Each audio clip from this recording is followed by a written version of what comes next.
जो 3 लड़ाइयों, कई बार की टेंशन्स और बरसों की दुश्मनी के बावजूद आज भी चल रहा है। और ये समझौता किसी जमीन या सीमा को लेकर नहीं बल्कि पानी को लेकर है। और इस समझौते का नाम है इंडस वाटर ट्रीटी, यानी इंडस नदी के पानी का समझौता। लेकिन ये सिर्फ पानी का मुद्दा नहीं है, ये एक जियोपॉलिटिकल मास्टर क्लास है। तो हेलो दोस्तों, स्वागत है आपका सीखोगे ऑफिशियल शो डेली पंच में। और आज हम इस वीडियो में जानेंगे इस ट्रीटी की स्टोरी, इसके चैलेंजेस और आज के टाइम में इसकी कितनी इंपॉर्टेंस है। 1947 में जब भारत का बंटवारा हुआ, इंडिया और पाकिस्तान बने, तो सिर्फ जमीन का ही नहीं बल्कि पानी का भी बंटवारा हुआ था। इंडस रिवर सिस्टम एक ऐसा पानी का नेटवर्क है जो भारत के कश्मीर, पंजाब से निकलता है और पाकिस्तान के सिंध तक जाता है। तो प्रॉब्लम ये थी कि नदियों का सोर्स था इंडिया में, लेकिन उनके कैनाल्स यानी नहरें जा रही थी पाकिस्तान तक। और फिर आया एक बहुत ही टेंशन वाला मोमेंट। 1 अप्रैल 1948 को इंडिया ने कुछ नहरों का पानी टेम्परेरी रोक दिया। पाकिस्तान ने अपोज किया, टेंशन्स बढ़ने लगी और इसके बाद टेम्परेरी एग्रीमेंट साइन हुआ, जहां इंडिया ने पानी देना कंटिन्यू किया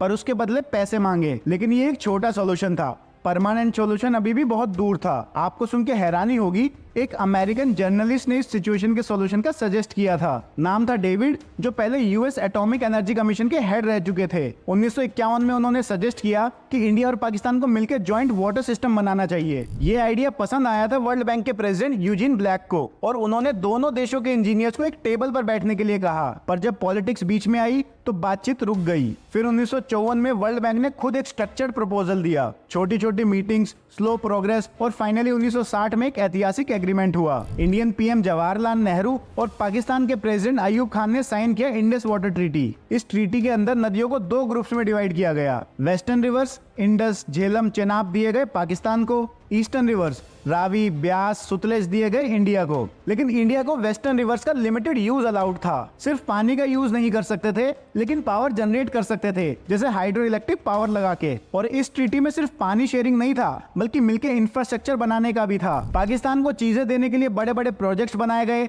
जैसे तरबेला डैम इंडस नदी पे और मंगला डैम झेलम नदी पे। साथ ही बना एक परमानेंट इंडस कमीशन, जिसमें दोनों देशों के ऑफिसर्स होते हैं जो टाइम टू टाइम मिलते हैं और टेक्निकल दिक्कतों को सोल्व करते हैं। लेकिन हर ट्रीटी की तरह इस पे भी सवाल उठे। सबसे बड़ा चैलेंज आया 2017 में, जब इंडिया ने कश्मीर में किशनगंगा डैम कंप्लीट किया और रैटल प्रोजेक्ट स्टार्ट किया चेनाब पर। पाकिस्तान ने कहा ये ट्रीटी के खिलाफ है, क्योंकि ये डैम्स पाकिस्तान के पानी के फ्लो को अफेक्ट कर रहे हैं। झगड़ा वर्ल्ड बैंक के पास गया बीच बचाव के लिए, लेकिन अब तक इसका पूरी तरह से सॉल्यूशन नहीं आ पाया है। और अब पहलगाम अटैक के बाद इंडिया ने इंडस ट्रीटी को ना मानने का डिसीजन ले लिया है। जब तक पाकिस्तान टेररिज्म पे ध्यान नहीं देगा, तब तक इंडिया उसको पानी नहीं देगा। तो दोस्तों, ये था इंडस वाटर ट्रीटी का पूरा सच। आपको क्या लगता है, क्या इंडस वाटर ट्रीटी इंडिया को माननी चाहिए कि नहीं? कमेंट में बताओ। और वीडियो अच्छी लगी तो लाइक जरूर करना।